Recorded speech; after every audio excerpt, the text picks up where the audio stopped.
Hi, everyone. It's Ayana Taylor, and this is Taylor Talks. I am with Jay Rivera, and I'm so excited to share not only his story, his son's story, but how amazing he's been in the community before that. But really now with intentionality, everything that he's doing in the space of saving lives, honestly. I want to just really quick shout out number 65. There There you you go. Hey. go. Well, But Jay, talk to me, talk to us. Share who you are and what you want people to know about this amazing organization you started. yes, thank you. Thank you. Well, thank you for having me on. This is awesome. We've been trying to connect for a while now, so I'm really, really excited that we're able to do this, right? Right. Yeah, like you said, I'm Jay Rivera, Windsor resident. Uh, I've been living here, I don't know, I've been in Windsor about 16 years now, but I grew up in Hartford, born and raised in Hartford. And now I'm here, uh and I'm I'm gonna go back to how it all began as far as with the foundation. So in October of 2023, my son Eli passed away on the football field. He played for Windsor. He was 15 years old, and he's a great kid. He healthy from what we knew. Just big, strong kid, 15 years old, he was 6'5", 296 pounds, just a big heart, I mean, literally and physically, right? We'll find out. And then just a hugest smile, just a gentle giant. This is who Eli was, right? He was just the youngest of the family, but the biggest in many ways, right? But he was such a joy to have. And that day, October 10th, it changed our lives. We got a phone call saying there's something wrong. Eli was having a seizure. So I run down to the football field. And I had just dropped him off about a half hour prior. I get there and I see that they're performing CPR on my son. Right. And um, it raised just a lot of questions. Like, this is a lot more than a seizure. What's going on? And a lot of it was just, it, I mean, situation like that, it just time stood still and then time moved and then time stood still. If you kind of understand what that was, it just like so much was happening at once, and then you know, next thing you know, we're at the hospital. Next thing you know, we're here, we're there. Well, unfortunately, 45 minutes they tried to revive him, and we just couldn't get him back. So months go by, doing the autopsy, and just sitting there with questions. Couldn't understand what happened. So everybody's trying to figure out what's wrong. Everybody's speculating. Nobody really knew what was going on. Finally, right at the end of the year, right towards the end of December, we finally get the autopsy and found out he had cardiomyopathy. He had an enlarged heart. So right then, I'm just like, what? Like, what's going on? He had two physicals, mind you, prior to even playing the season, right? Right. Got to do that. Yeah, Yeah. and there's nothing comes up, nothing, everything was great. Everyone said he's doing great. He's big, strong boy. He's going to be great. This and that, and so you know, it, that's how you that's how you feel everything is, right? Everything's going to be fine. Well, unfortunately, he fell victim to what they call the silent killer. So sudden cardiac arrest happens more often than it should nowadays, right? And 1 in 300 children, or ages 8 to 25, actually, are or have a heart condition, an undiagnosed heart condition, right? It's not known. So it's a lot that I started to learn after this. And the shock of everything was just like, could this have been prevented? What did we do wrong? Did I miss something? What were the signs? And it's really, really hard when you have young athletes going through these type of things, because signs can be very difficult to catch, especially in a sport like football. Um, they're going to be sore. You're going to have cramps in your legs. You're going to have and not that he complained about any of these things, because probably to him, if he did feel that way, it was normal because he was practicing, right? Mhm. Um, so there, as far as being tired or exhaustion, things like there was never really anything there, and unfortunately, a lot of the times the first sign is the actual sudden cardiac arrest, Wow. right? When it comes to this, um, so this just started raising a lot of just inside of me, just what do we do about this? Mhm. How does this continue to happen? Because throughout all this, I've met a lot of other families. I've met people who've gone through this, and I've learned that this is a lot bigger than it's a lot bigger than Eli, right? This is something that's going on everywhere, and it's unfortunate. Something as simple as an EKG can detect what happened with Eli, right? Um, it won't detect all things, though. So I don't. I want to make sure I say that as well too. An EKG won't be the answer to everything, right? But it will detect most things. And the fact that we don't do any type of screening or anything like that for sports physicals, we take these young kids and we say, hey, you're gonna play a sport. Yep, we're gonna go ahead and do this. We don't do anything to stress the heart. We don't do anything to test. So there's really no way, now that I think about it, to really know if this kid, and I'm going to say kid because that's what they are. They're kids Yeah. mostly, right? And they're playing a sport that you know is physically fit to be able to do this. Because if you don't really test the heart, how do you really know? So you know, I think about this, and I've been thinking about, we've discussed having this conversation for quite some time now, right? And I've been thinking about this, and a lot of things. I think you and I, when we talked before, you said, what is the ask, right? Like what are we asking for people? And it's just like, honestly, I think the ask, to me, it's pretty simple, right? We don't want to wait for a tragedy Mhm. to happen, Bingo. you know, um, to learn about your child's heart. Right. If you're a parent, if you're a coach, if you want to ask questions, you want to make sure that you're prepared, you want to make sure that you understand the risks. Um, we can't save every life, and that's sad, right? Because we can't, right? But I mean, we can save more lives than we are today, Right. right? If we implement the right steps, if we're putting, you know, if we're having cardiac emergency response plans in the schools, right? We have AEDs placed appropriately. And there's one thing to have them, and there's another thing to know how to use them, right? Correct. Have that plan set, have that understanding of what is sudden cardiac arrest. The key fact of knowing the difference of what's happening with that child, that's tough.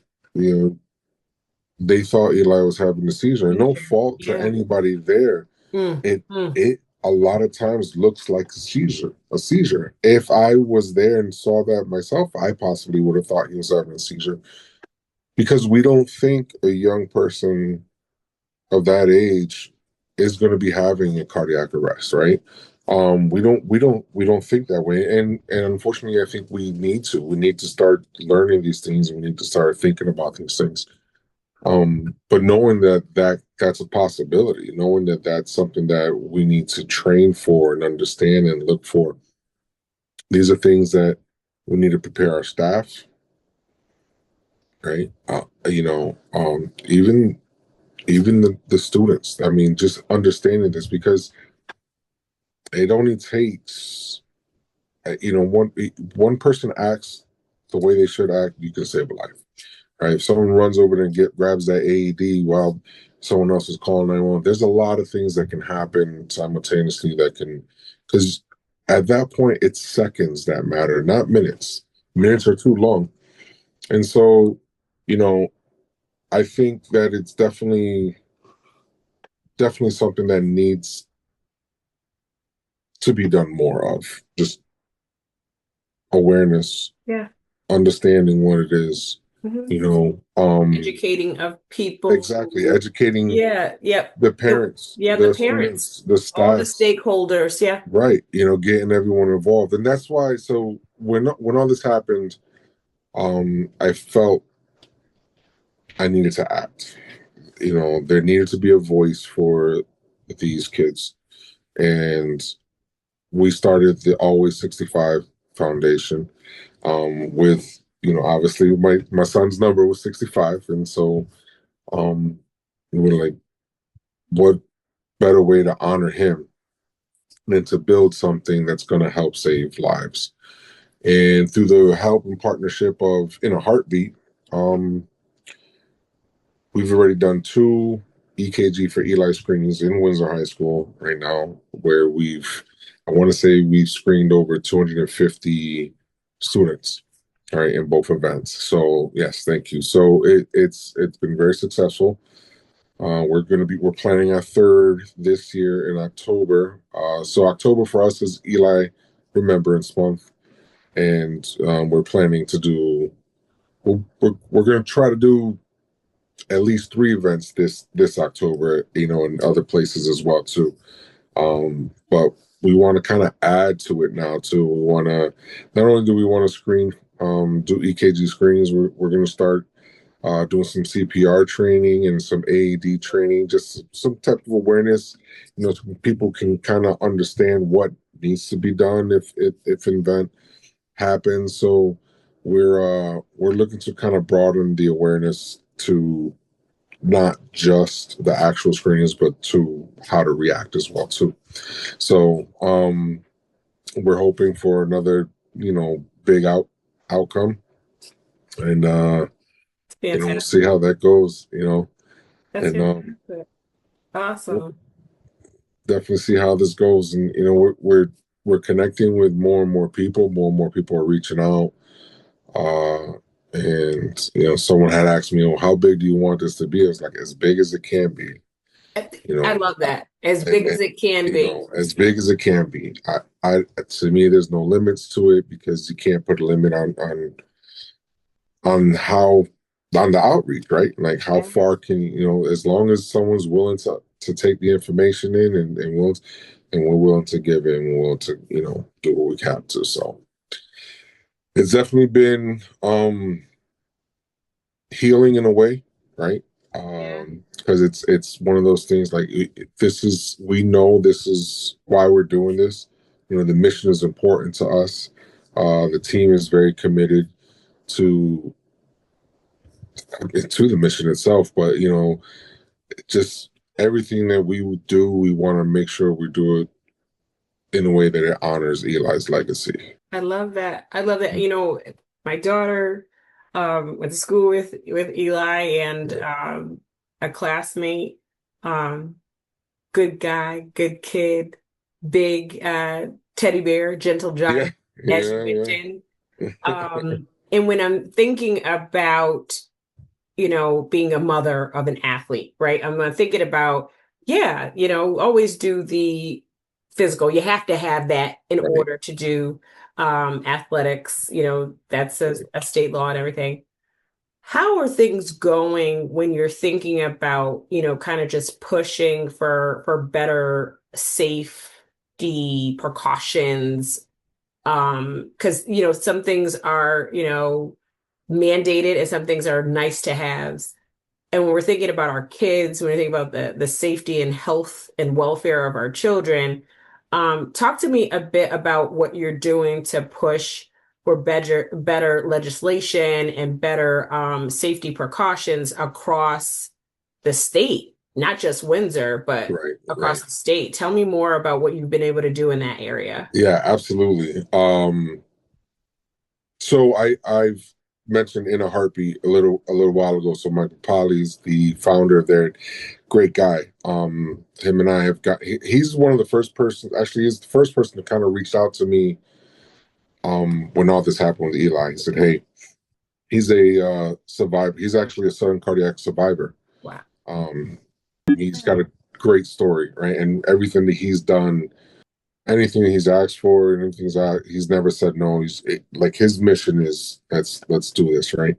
We linked up. He actually reached out to me and says, "Hey, um, got some people from the American Heart Association who are trying to lobby to help us out with this." Um, and I submitted testimony to the state legislation to about Eli's story and getting funding for the schools to get these cardiac emergency response plans in place. So the good news about that is, with that push and what we've been able to do is I've heard right now it's gotten into like the bonds commission, right? And it's got passed so that way, um, I guess now we're just waiting to see how the funds will actually be dispersed.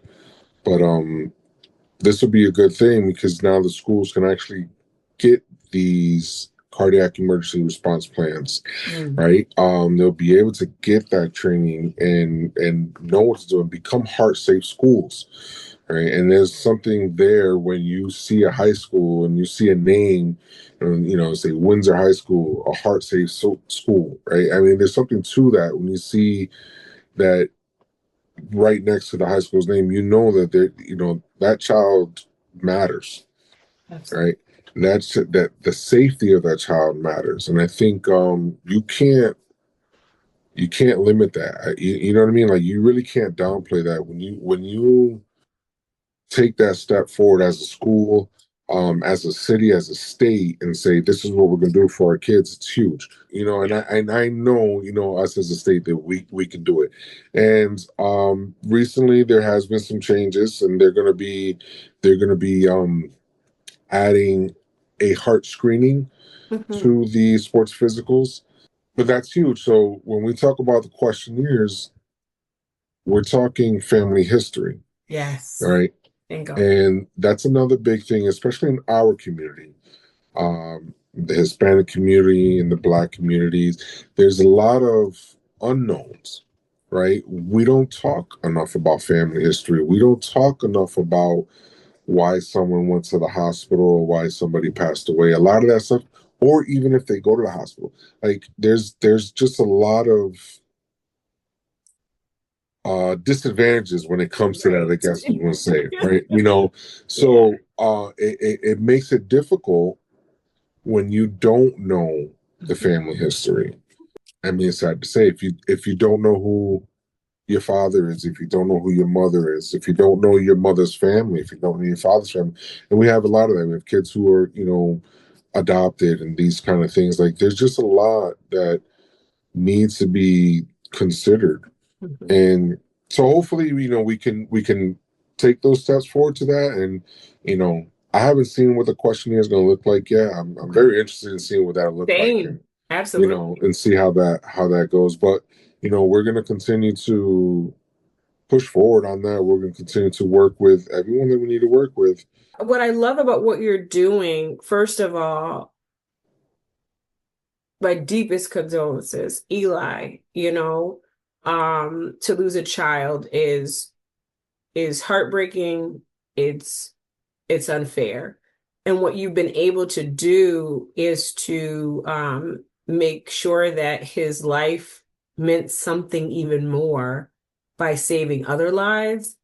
It's commendable. It's I don't know where you're finding the strength. I know where you're finding the strength, Yeah, but yeah. but I, but I just have to say to hear you be passionate about, hey, we weren't informed. Let me get you informed Right. is so selfless, and one would think people would be knocking down the doors to get, involved with your organization, but that's not necessarily true. So tell me about some barriers. what you're trying to do to get as much, I mean, besides being on my show, of course, but what you're doing to try to get more parents in other districts to be on board with just getting informed. Yeah. So, yeah, you're absolutely right. You would when we first started this, you would think, everyone's like, you get that rah rah, let's go, and yes, we're gonna do this. Um, and it's not like that. And you're absolutely right. And I think it's more just fear of the unknown. What does this really mean? What am I getting involved with? Is it politics? Is it not? A lot of people shy away from that. And no, there's no politics in this. It's not political at all. This is not red or blue or anything like that. This is human life. And like I said, you go for whoever's going to listen. I mean, we're talking about saving children. We're talking about protecting the next heartbeat. We're talking about saving the future of this state, of this community, of this nation, right? We want to, like, they are our future. I feel sometimes we get too comfortable with doing enough, right? And when that happens, we fail. We fail children. We fail people. We fail families. Right, wrong, or indifference. Money is always a thing. Insurances is always a thing. Like, all those things always matter. I understand insurance is pushback. They feel that, it's costly, and it's just, it doesn't. There's no, if you don't need to have it done, why have it done? Well, because you don't know if you need to have it done. I think 1 in 300 is just big enough a number. 1 in 300 is an unknown. You have 3,000 kids in a high school. How many people do you have in a district? What are we really, really talking Mm, about? Right? mm, Those numbers, they multiply the bigger you get. So think about how many students we have in Connecticut alone. Yeah, I'm not even talking about just one school. You just think about in Connecticut, and you break that down to 1 in 300. That number is astronomical. Not astronomical, but you know what I mean. Like, mhm. it is a large number. Absolutely. And I don't know if that's a risk that I I, I know it's not a risk I want to take anymore. Right. Right. And it's not about putting fear in someone's, right. It's not looking for people to start, oh, we really got just, it's none of that at all. It's about having the knowledge, having the information, and you making that call for what you feel is best for your family. What we went through was just, it's just, you don't think, you never think it's going to be you, right? Oh, You never think that's going to happen. that's it.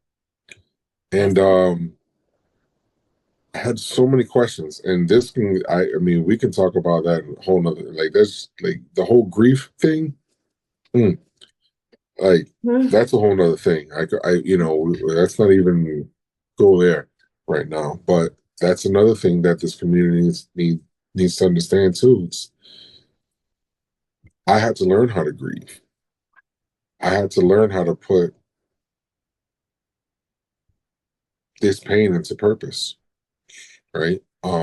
This foundation helped me with that. It's not just, it's not just throwing Eli's name out there and putting his picture up there and doing all that. No, it's about healing. It's about helping, and others that have gone through this that need help and understanding. I mean, we're here for them too. You know, it hasn't been easy, right? Because there's always going to be those days when you're just like, would I rather have my son here than doing this? 100%. 100%. But knowing what I know now, right? Knowing what I know now, there's no there's no way I would not be doing this Mm, for these kids, right? So, you know, we talk about what does success look like for us, and there's no, it's just, success is preventing that phone call. oof. That and I just gave myself goosebumps, You sorry. do. But you Woo! know, it's preventing that phone call that changed my life. Um It's you know that's really as deep as it gets, Yeah.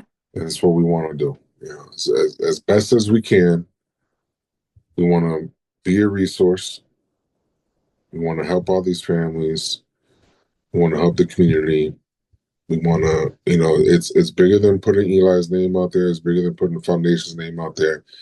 It's bigger than all of us. It's. You can't put a price on life. You can't put a number on a heartbeat. You just can't. So, Mm. we understand that those types of things happen. Insurance companies are gonna push back, right? Because they're not gonna want to have to do things that they feel. I get all that. I do. But and I keep saying that, Florida could do it, we could do it. If they could do it, we definitely can, because it's being shown that it can be done. I think we just got to look deep into ourselves as people, as a community, as a state, as a nation, and we have to look at what and prioritize what is important. Again, if this is something that interests anybody and they're interested in being part of the team, go to always65.com. There's a section there where you can, fill out a form and your interest, and I mean, we're willing to listen to and talk to everyone. They talk about it takes a village, right? It does. To raise a child. It also takes a village to protect the child, and Ooh, I think that's huge. huge. We can't always do it on our own as much as we want to, but as parents, Mhm. as teachers, as coaches, as politicians, it takes more than just one person to be able to do what we're asking to do or trying to do. So, be part of the village, and let's do what we can to protect these kids. Love that. Thank you so much. This conversation I know is going to resonate with a lot of people. I know it hit home for our community. It continues to hit home for our community. But what better way to honor Eli than to be a part of, spread the word of, um, and get your kids checked out. Why not, right? Right. So, right now. Mm. So, Lady, last thoughts that you want people to know about Eli, the mission, everything you got going on. Yeah, yeah. You know, I would just leave everybody with, just listen to your instinct, right? Trust your instinct as a parent. If there's any thought, any questions, speak to your pediatrician about it. Talk to the doctors about it.